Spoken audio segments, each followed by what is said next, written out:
much for inviting me for this morning's session. I would like to share you a little bit what we do about schools in Antwerp. For us, a school is a very central theme of our practice. We work in schools since many, many years, and what we try is to give all our schools some kind of a domestic atmosphere. We think that a school is domestic environment, and what I really particularly like is this quote by Glenn Mechthild: every house needs prospect and refuge, and that is also what we try in all our school projects. That's a small introduction to a couple of school projects on the way that I would like to show you that we are doing in Antwerp. This is a quintessential photograph for me, not because of the fantastic photographs I did myself just with my telephone, but because this is really summarizing this idea of prospect and refuge. In our work, materials play a very big role. Materials, structure, and views to the outside. And when I got to know this quote by Mechthild much later than all these works were done, I just recognized a little bit of ourselves in it. It's always about these big windows, this very intense relationship with the outside that we are looking for, while the space itself, it's homely and warm, and that is very much has to do with materials we use. That is not so easy in school architecture, especially not in Belgium, where timber is still quite a strange material to them. Of course, it also there increases, but we have to really fight for it. What I also very much admire is this whole movement at the beginning of the last century of the open air schools. So that is also belongs to our world of references. So those two images are important for us and influence our thinking, even if we build schools in the very center of Antwerp. And then this is a school we have done already quite a long time ago in Rotterdam, a school where it's about children with a mental handicap, autistic children that need also this calm and very good acoustics, and we work, and the material and the use of material and the use to and our way to frame views helps in this.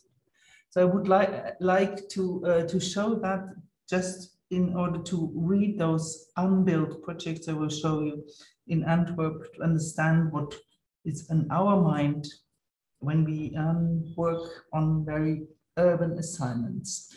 Then our first school, a very different setting, was in the Belgian villages of Lille and Herentals in the north east of Belgium, where we really almost literally made this open air school. Also, that is a reference that is in our minds when we work in very urban environments, even though this was not urban at all. So there is a sort of proximity to nature, an urge to have some extra space to work with in a generous and informal surrounding, embedded in whatever the context is. And in this case, it was a very natural context. And in Antwerp, it's naturally not. I think now take you to Antwerp. The first project I would like to show you is it's a secondary school in Deurne. Deurne is a neighborhood in the northeast of Antwerp. It's very little known, I think, to first-time visitors. And here you see the red dot. It's a living neighborhood, all built around, I think, early 20th century. And if we zoom in, you see endless long streets with perimeter blocks of low-rise housing, and sometimes in a very sort of typical Antwerp manner, those perimeter blocks become very large and very informally shaped, or and this particular block was built around early 20th century, and the inner side of the block was used in a very particular way because it was a swimming pool. And this outdoor swimming pool is determined that site. And sadly enough, they gave up on the swimming pool, but the big house you see on the right still stands there. The swimming pool was built around 1920, and it had this chalet style houses with some salons in it, and that was quite particular. There was in scale and atmosphere was entirely different than the houses around. So when we got to design that school, we were given a very strangely shaped interior courtyard building, and that is very, very typical for schools in Antwerp. It's a very dense city with a very active program of building schools, and a fantastic organization, Architecten, who are mostly is the client of those school projects, but there is very, very little space. So they use every inner court, and whether they are large or larger or not. And so there's a lot of noise in the background here in my office. My apologies of that.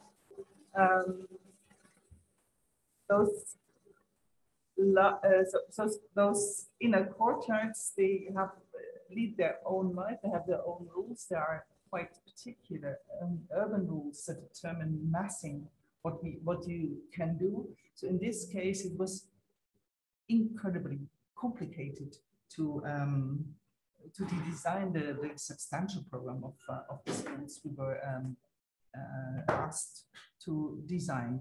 So the result is this very formed collection of pitched roof volumes. And what we decided, and that I think made us winning this competition, we decided to keep those chalets as something that, as buildings that stand on the street, are very recognizable in their strange shape, and they give us also a direction of the shape of the new building we want to do. So then that makes this collection of homes quite visible and also clear for first-time visitors, and we hope that with this collection of homes we can achieve kind of almost a village-like atmosphere for the community of this large secondary school to come together in this inner courtyard. These are images from the competition a couple of years ago. When you then win a competition and work on it, you have never the opportunity again, or never the need again to make presentation images. So I can't show you more recent presentation images. With a very limited space we had around it, we tried to make gardens and buildings to really interweave inside and outside spaces. And this determines the plans, where we have a very large sunken gym. You see that in the big cross, and quite a complicated configuration that eventually will, I think, will feel clear and logical. We work with warm, domestic, and best, and sort of try to use very timeless palette of materials and colors. And these are also drawings presented in the competition, and that will very much resemble work we previously did. We also proposed to build this entirely in timber, which will be in the Antwerp context probably quite sensational. I go to another project. That was one of those fantastic competitions the city of Antwerp has organized about schools, very different location. It's now not in the northeast anymore, it's in the southwest of Antwerp. Here we sit very close to the Schelde. The city center is on the north of this image. Again, that is a living neighborhood with large perimeter blocks, also built in the same time of Deurne. It is, you see also here, perimeter blocks, not like Deurne flat roofed, but mostly pitched roofs. And the size of the courtyards are slightly more generous, very green. And also those big courtyards house different functions, such as schools. And here in around 1910, this very large school volume was built. It has, it's not quite listed, but it has the status of sort of being listed light. It is set back from the street, and originally it was completely surrounded by quite a monumental wall. These kind of old schools in Antwerp had this very in that time sort of educative appearance. It was built quite representatively. It represents an education that is very strict and very disciplined, as a very other world from the living neighborhood where the children live. So you are in an enclosed community, just almost monastic, where there is discipline and order and seclusion, and you can interpret that positively or negatively. Both is probably true, but it produced a very interesting heritage that we also see back in the next project I will show you.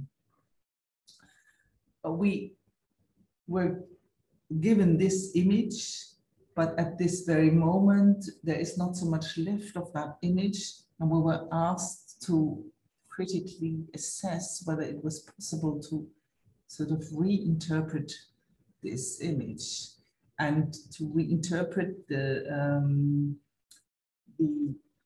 the gardens or the schoolyards of that particular place with contemporary means. But that meant in this urbanism of also what the Stadsbaumeister Christian Rapp actually really expects, that there is kind of a city repair, and that we try to bring back what is possible within a didactic world that is from our time. So on the right you see what is left of this quite joyful and representative image of a dwelling of the caretaker of that school. And on the left, you see what happens in many Belgian schools, that they have these completely paved schoolyards, and that they built toilet blocks in the outside that is also reached only from the outside, and this is how they operated for many years. And this is not from our time. These toilet blocks really disturbs, and we think the whole renovation, restoration, the reinterpretation of that existing school should start from an improvement of the outdoor spaces and the schoolyards, and to green it and to make it much more versatile and much more friendly.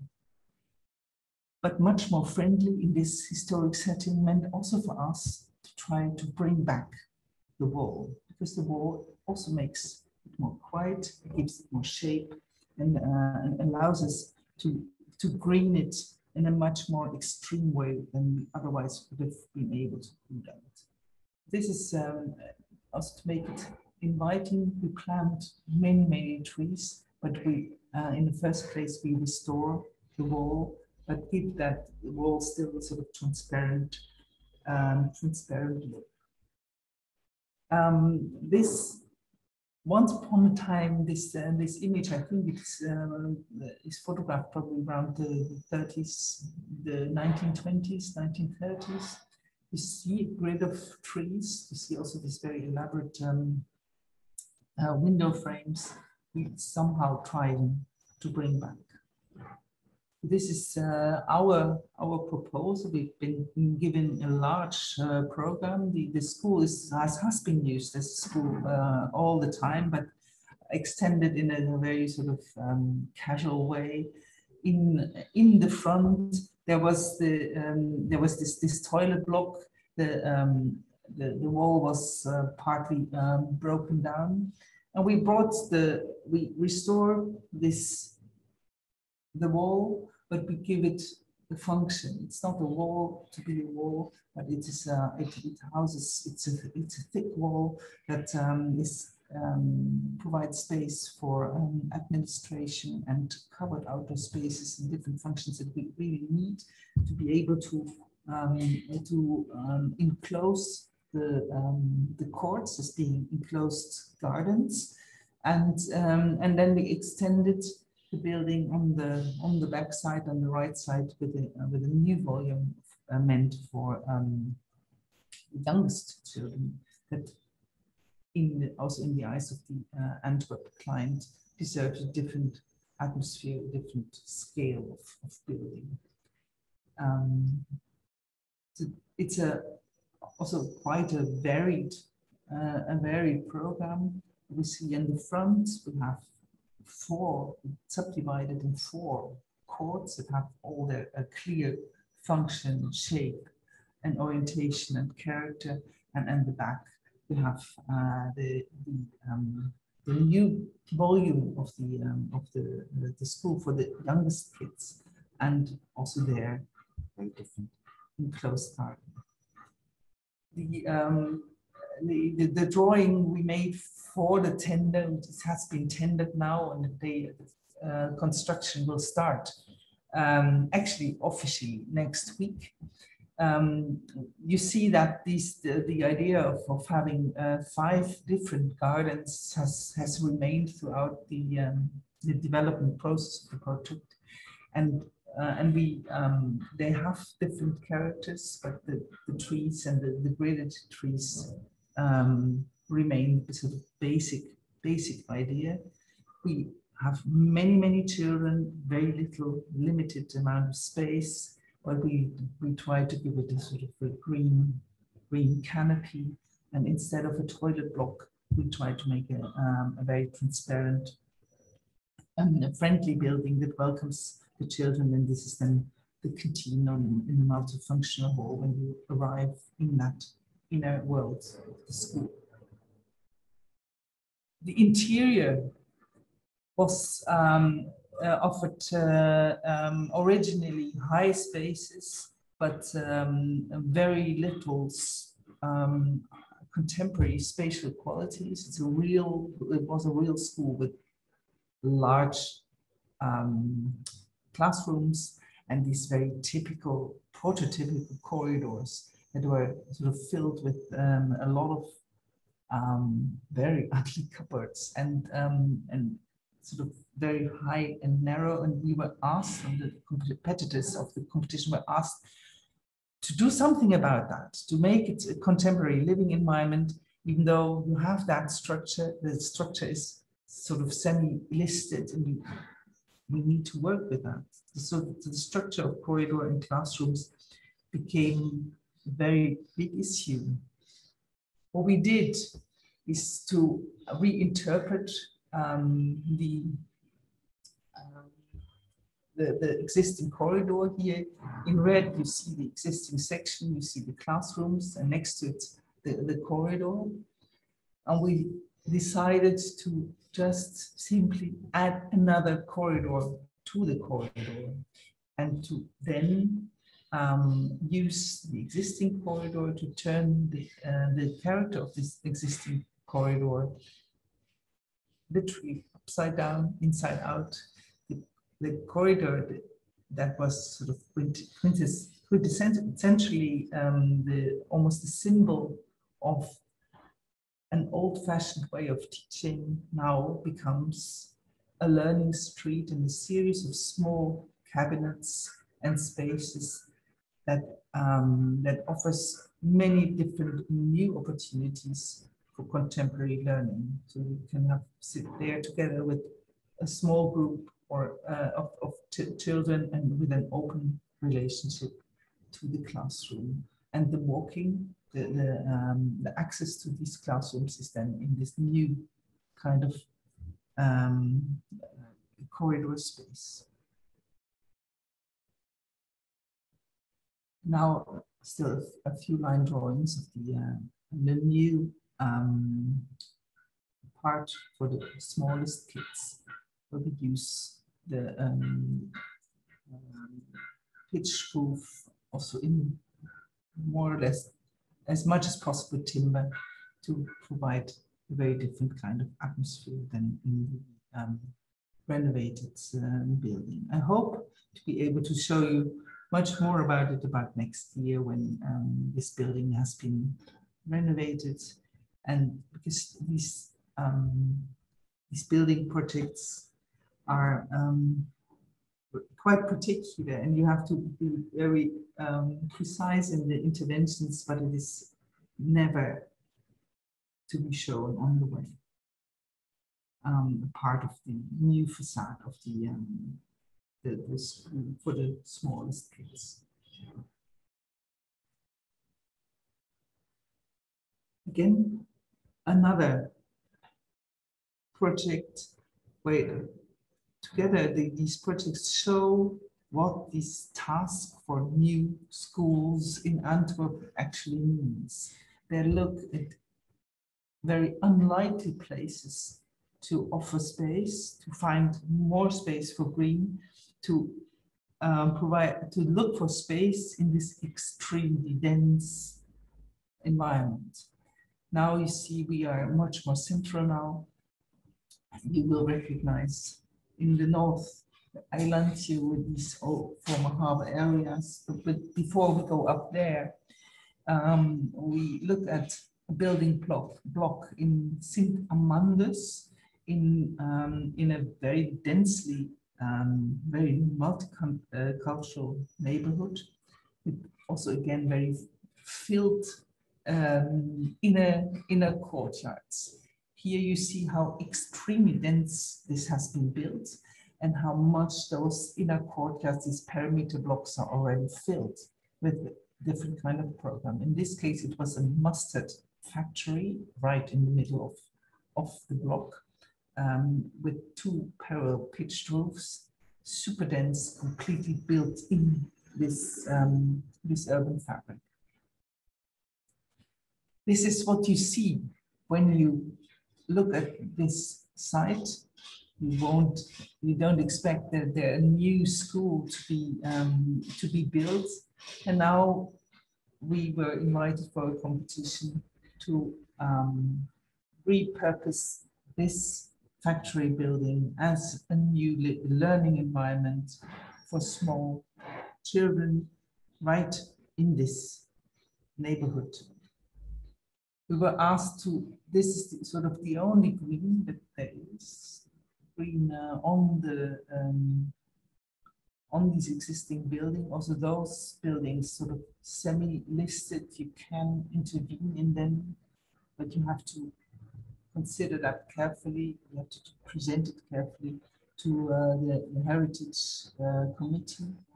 And we thought this atmosphere was quite charming to use.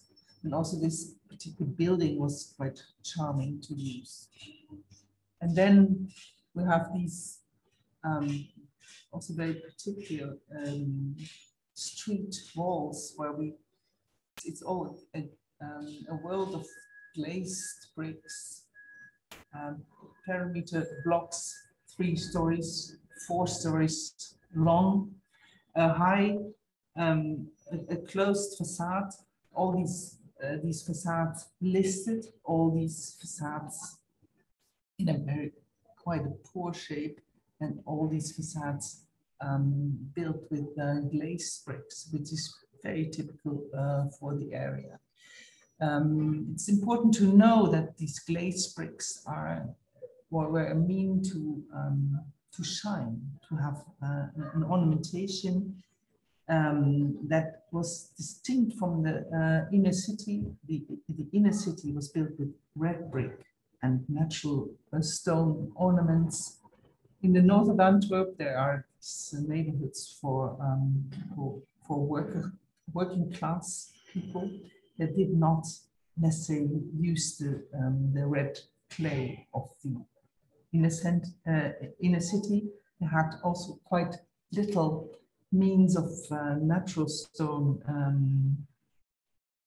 ornamentation, but they had glazed brick. So that's, we call it the bling bling, the ornamentation of the poor man. And that gives a very charming atmosphere. We like with our work to go with it and also use the glazed brick. In the next project, that becomes much more apparent. This is the proposal. It's still not decided what exactly will be built now. This competition was done already 5 years ago, and since then we have redesign after redesign. We are good hope that next autumn week this, but I would like to show this image is completely built in, so we have no views, but we still need to make a learning environment for small children. Despite this density, we're quite excited by this particular situation. It's very interesting. We designed a plan that follows the structure of this this new this old factory as much as we possibly can, and we introduced a couple of glass walls in the interior that break and take away a few pieces of floor to give it this illusion of being open and green. So we introduced this glass house, we call it the winter garden, on the north side. That has also to do with distances for fire. In the north side, we do the same thing. We built a new building block on the right side and try to find as much as possible green and friendly space for with small children. Living a learning environment like this might not necessarily look as informal as you would like it to be, but what is important, and that resembles the project I showed in the first few slides, this big school with a big greenhouse where there's an open learning space next to the classrooms. That is this large space where we think this really offers possibilities for contemporary learning.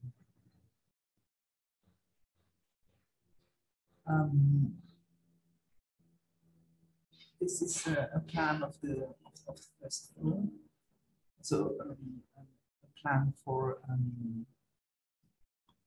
the tender documents, quite full.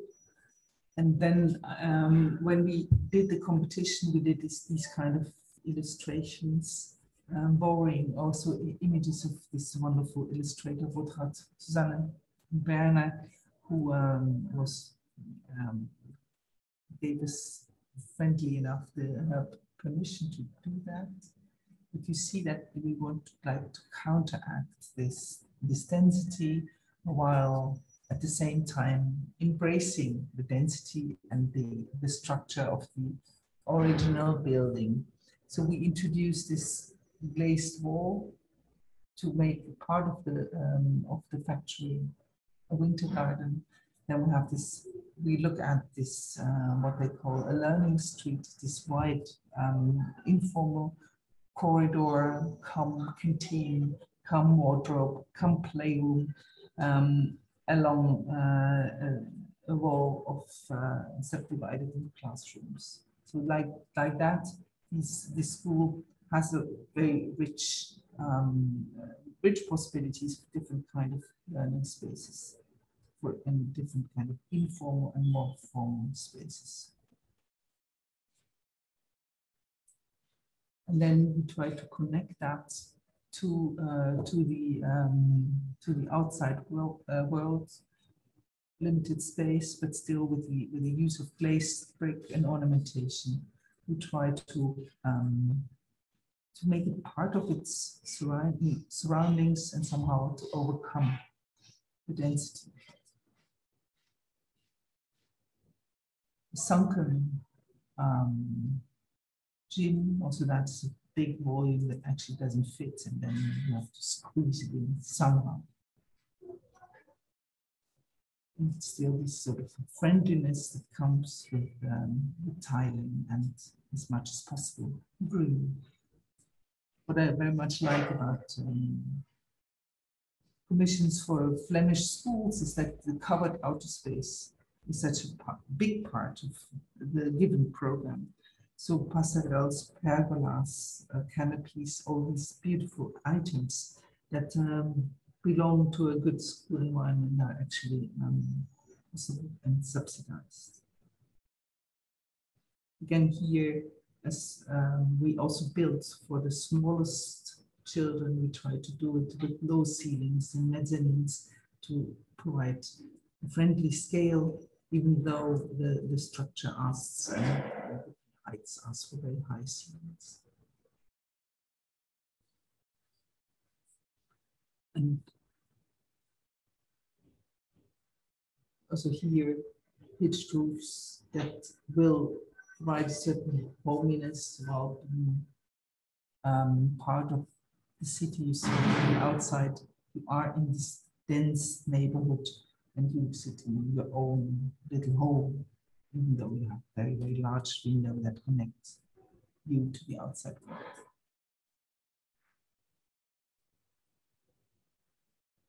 And now we finally go to the largest project we work on. This in campus Cadix. It's the largest project, the oldest project that sits in our office since 2009 already. And there is they are building it since it's all under construction already since 2017. Partly it's already built, so I can give you a bit more insight on how it will eventually, the school of us will eventually look like. You might know this this place from other presentations. It's the Cadix, like the island here, a very particular and very interesting for architects, a very, very interesting site in the north of Antwerp. Zooming out a bit is the north of Antwerp. We just were on the bottom right. We looked at the very dense school in the Everardstraat, and now we have a bit more space. We go to the north, and here in this in a very central building block in the Cadix, there is this very large large school And there was a competition already back in 2009 to make it an art campus. This is an overview. You see the original, the first building built by Emil van Averbeek. It's an important architect. He was a city architect for many years, I think between 1910 and 1950. Approximately, this building is one of his historicist works, designed in 1919, but just built in 1927. This is the first bit of the project. It is the adjacent sheds are harbor sheds, and there I come back to them. They are very important. They're by the same architect, also listed 1938. And then in the back you see the new development. To understand this quite complex project, here a model where you see the Van Averbeek gebouw. This is this listed quite monastic school complex. Then there are these sheds used throughout the 20th century as for harbor workers. And then there is this narrow building block, partly consisting of the new part of the school, the red, and the private housing development. An aerial photograph at the time when we started, that is no longer the case. You see this modernist office building dominating the inner square. That has been replaced by a very, very large scale elderly home by Meta and Polo architects.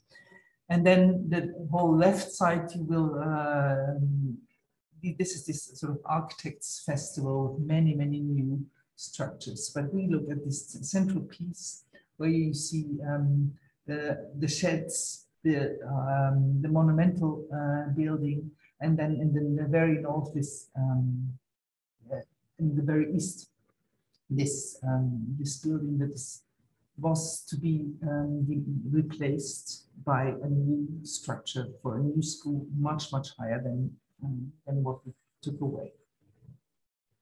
When we started the competition, we were given a very narrow building block. We were asked to provide 50% of school, 50% of a private development. We thought it was impossible to squeeze those two programs on this very narrow plot. And the housing would not be qualitative. The school would not have enough depth. The school would not have any views to the water in the east.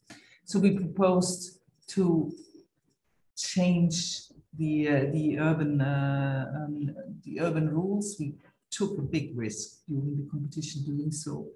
But Christian Bourret, who was the city architect at the time, he embraced the idea, and he was, after the competition, willing to adjust or to contribute to adjusting the urban rules. That gives this particular structure.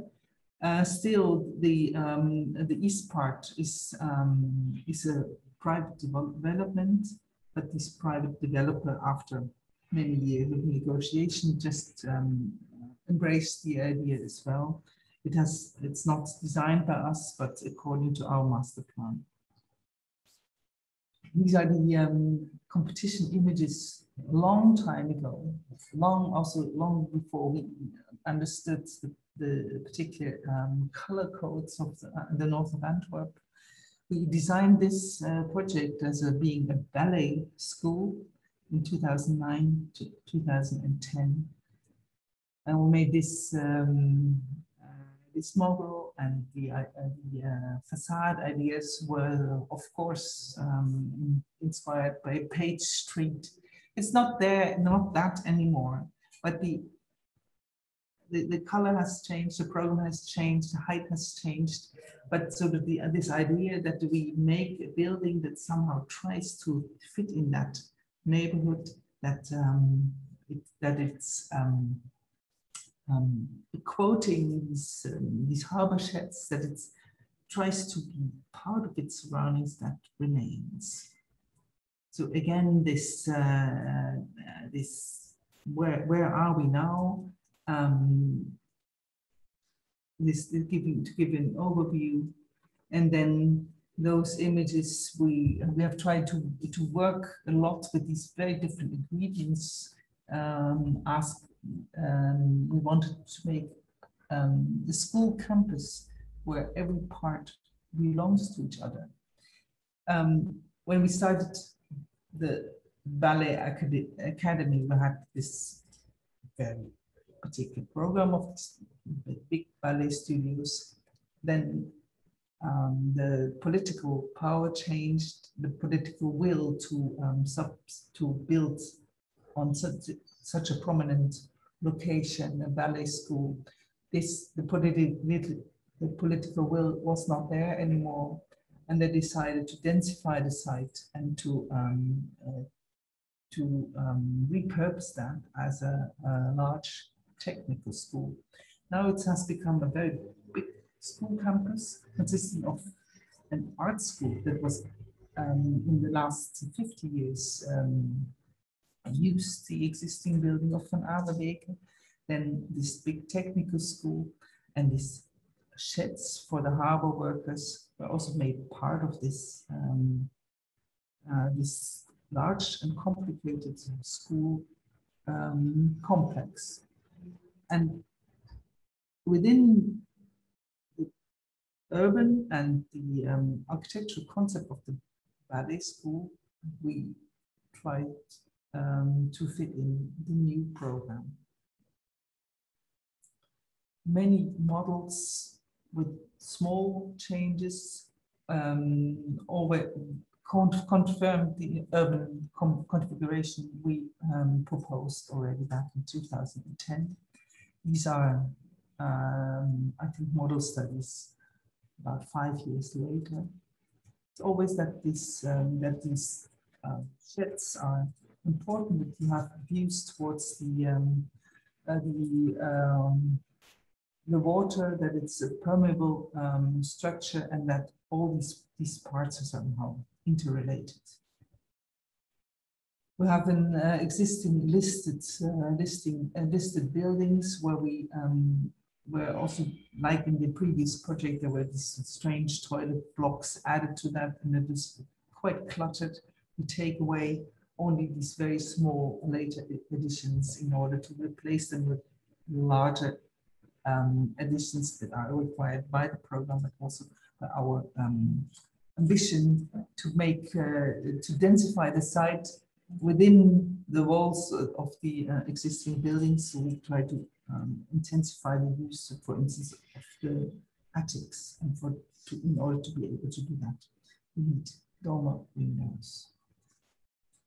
Images of this, also again quite harsh and quite serious architecture from Vande, a little bit kind of monastic and enclosed quality of the other school I showed you before, the Moortel. This is the didactic principle school with a walls enclave, which is a positive and disciplinary thing. It lifts the children brings them into different worlds, to give them an education that makes them stand out of society and bring them back. It's not the threshold.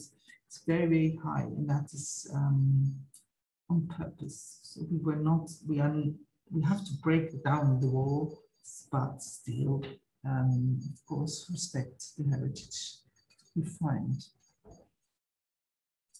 In the middle of this project, there was this kindergarten, Mechthild. It is the friendliest and the friendliest part of the school complex.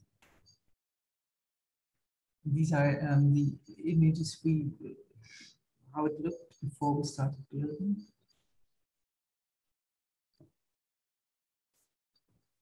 what we try to do is respect the idea of the wall, but introduce a couple of big doors and transparencies, make a reinterpretation of the existing pergolas, and give a much more friendly and approachable face, while still respecting or keeping about everything we find. So these rooms are important for that new school to keep all the trees. And then this is the plans of that existing building that we are all going to, that's now away under construction. In 6 months' time, the building finished. But it's so unfinished now that we cannot make any photographs of it. Yeah, we to welcome everyone, we introduce small timber pavilions in the existing courtyards that are quite large and that lower the threshold of this castle-like building. Also here we are confronted with these very schoolish, old-fashioned corridors. In this case, they have really monumental qualities. We found out that originally all these corridors were not light, and there had this very distinct color concept that we try to reinterpret with our new intervention. All the inner window frames were dark red, this ox blood red. That was a very, very typical color of that time. Also, all the walls had colors from light pink to light green, light blue. We bring back those colors, and we subdivide the school in parts that are monumental. We call it the historical parcours, and parts that are much more free, where we can have in a sort of modest scale larger functions, like in these blue parts we have an auditorium. In these beige parts we have pavilions, exhibition rooms, a small hall, entrance hall for that very large school. We are building back in the larger facilities. We're building back the auditorium and the music studios. There's a large variety of very interesting music rooms for theater, for photography, for all these beautiful art spaces that they ask for. And now we have seen the green part. Now we move to the sheds, and that gives us a very different kind of atmosphere, a much larger, a larger size, a larger grain. And to understand those, we need to look back a little bit in history. These particular sheds played a very important role in the history of the socialist Antwerp. These sheds were part of the emancipation of the harbor workers in Antwerp, and like that they have a very big symbolic value. Every day, thousands of harbor workers came there to get their daily jobs. And that was a big improvement for them, because before they were given the jobs in bars by people who were owning bars, and that was a very difficult situation. So now of these 4 sheds, 3 belong to the schools. They have this monumental, beautiful construction. These were reinforced a little bit, that you hardly see it. We followed the historical color research that proved that they were originally ochre yellow. We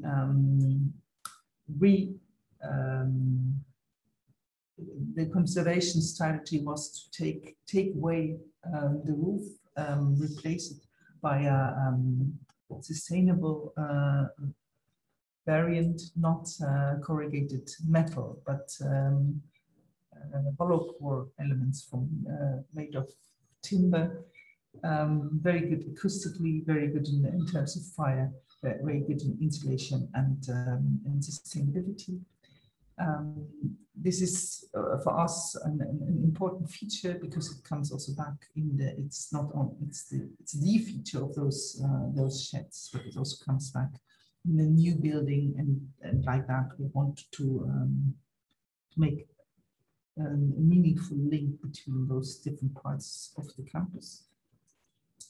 This is the shed that has been repurposed for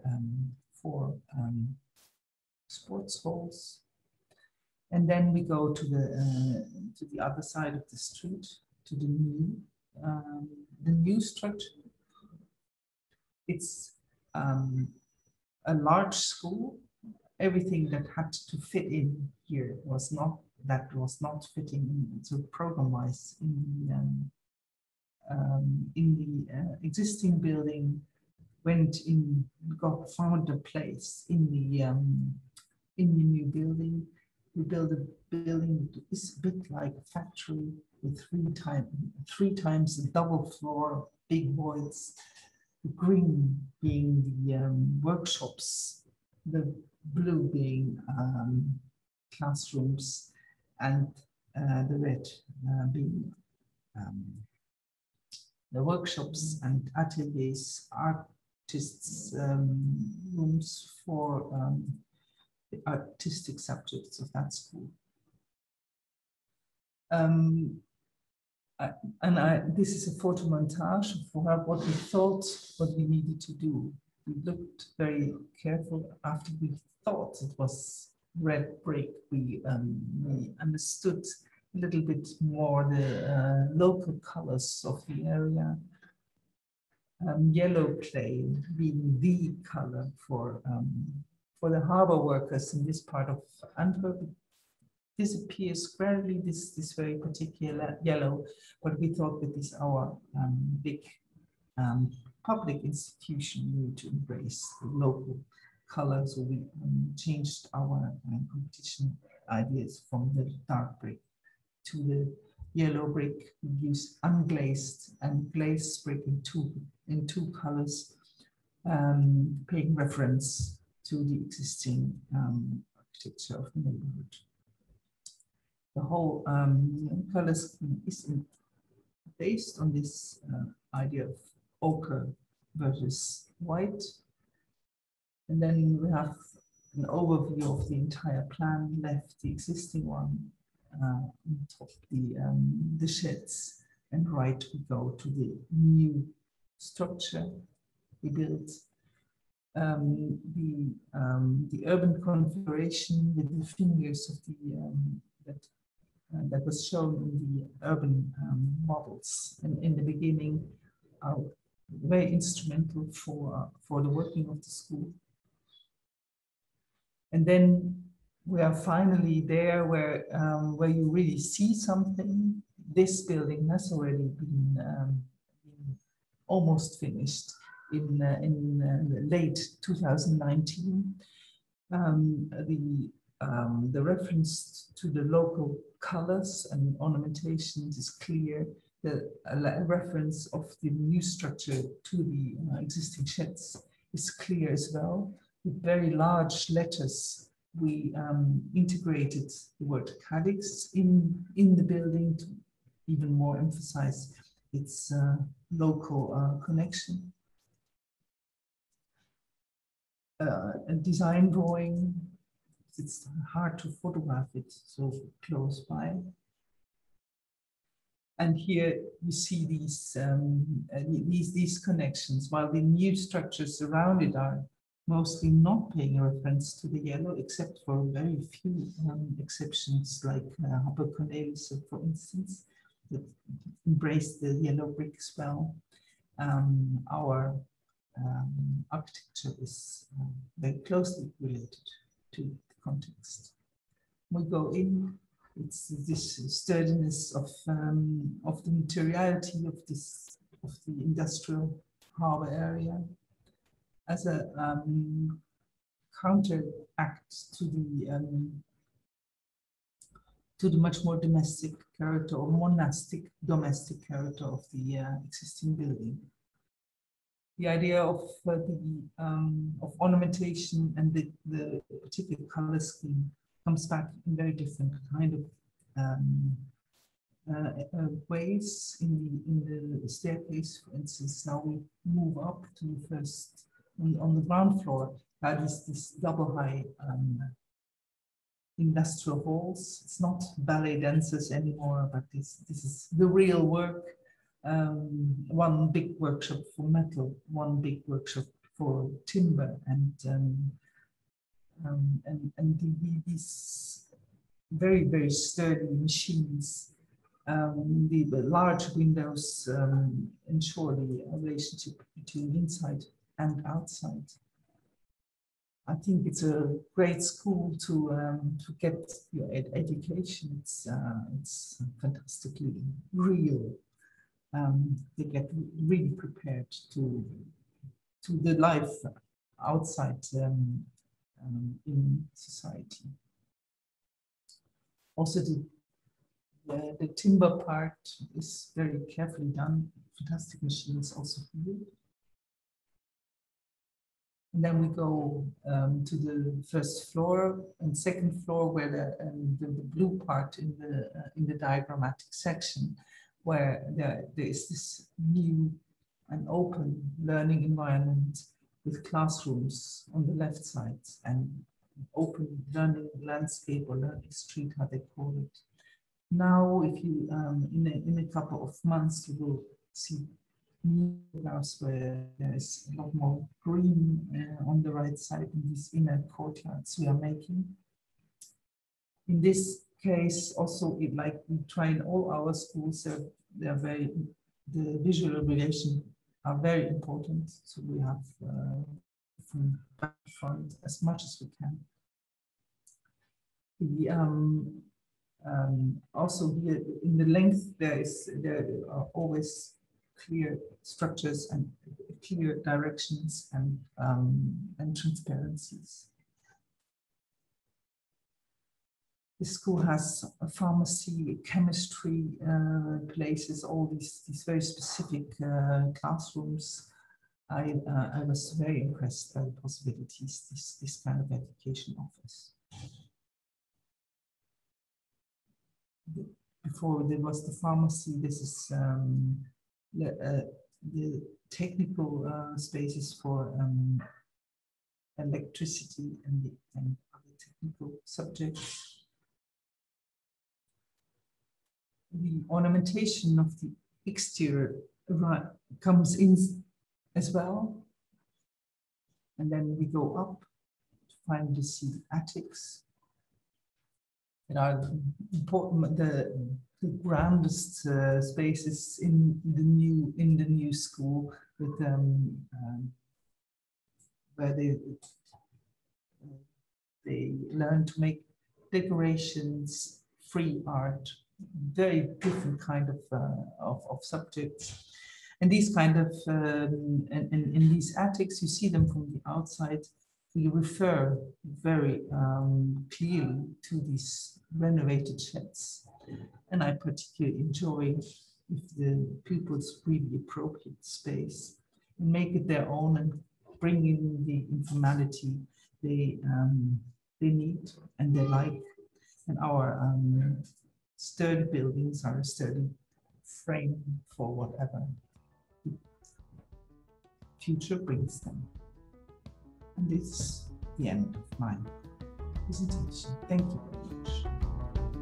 At Brickworks Vande Moortel, we make high-quality bricks, slips and clay pavers in unique colors and sizes.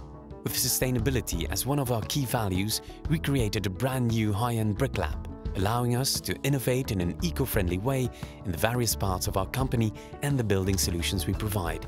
Building further on the sustainable initiatives we already had, such as maximum transport by boats reducing transport emissions, minimizing production waste and reusing it in the production process, and our ecological brick sizes, our new building runs on solar energy, parking spaces are water permeable, and we planted more than 200 trees. With the Green Deal in mind, we believe in ecological and circular building solutions which meet the highest design standards of today. All this without losing our passion that we would love to share with you.